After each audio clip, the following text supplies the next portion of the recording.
বন্ধুরা, আমাদের চ্যানেলে আপনারা সবাইকে স্বাগত। তো বন্ধুরা, আজকে আমরা যে নিউজ টপিক নিয়ে কথা বলবো, 29শে এপ্রিল আজ 2026।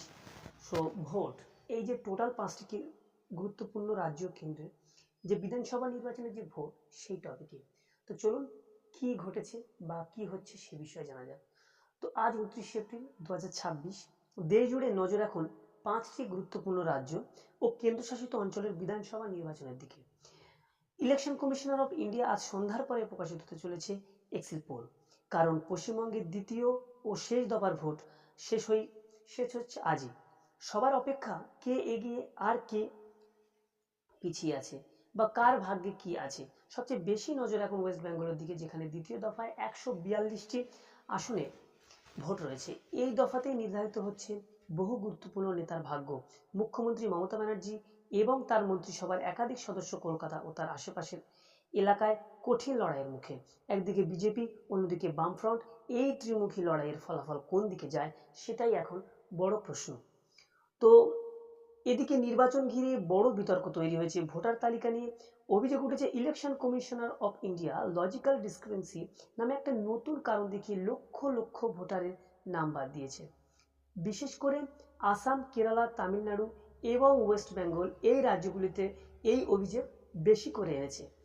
অনেকেই বলেছেন এই পদক্ষেপ সাংবাদিক প্রশ্ন তুলেছে এবং সাধারণ মানুষের ভোটাধিকার ক্ষুণ্ণ হচ্ছে। এমনকি সুপ্রিম কোর্ট অফ ইন্ডিয়া এর হস্তক্ষেপ সত্ত্বেও বহু ভোটার এখনো তালিকায় ফিরতে পারেনি। বিশেষজ্ঞদের মতে স্পেশাল ইন্টেনসিভ রিভিশন বা এসআইআর প্রক্রিয়াটি এতটাই জটিলভাবে পরিচালিত হয়েছে যে এতে ব্যাপক বিভ্রান্তি তৈরি হয়েছে এবং প্রশাসনিক ব্যর্থতার চিত্র সামনে চলে এসেছে। অন্যদিকে তামিলনাড়ুতে দেখা হয়েছে এক ভিন্ন চিত্র, যেখানে রেকর্ড 85.1% ভোটার উপস্থিতি লক্ষ্য করা গেছে, যা এদিকে গণতান্ত্রিক শক্তিকে তুলে ধরে, আবার অন্যদিকে প্রশ্ন তুলেছে ভোটার তালিকা সংশোধন প্রক্রিয়ার ওপর।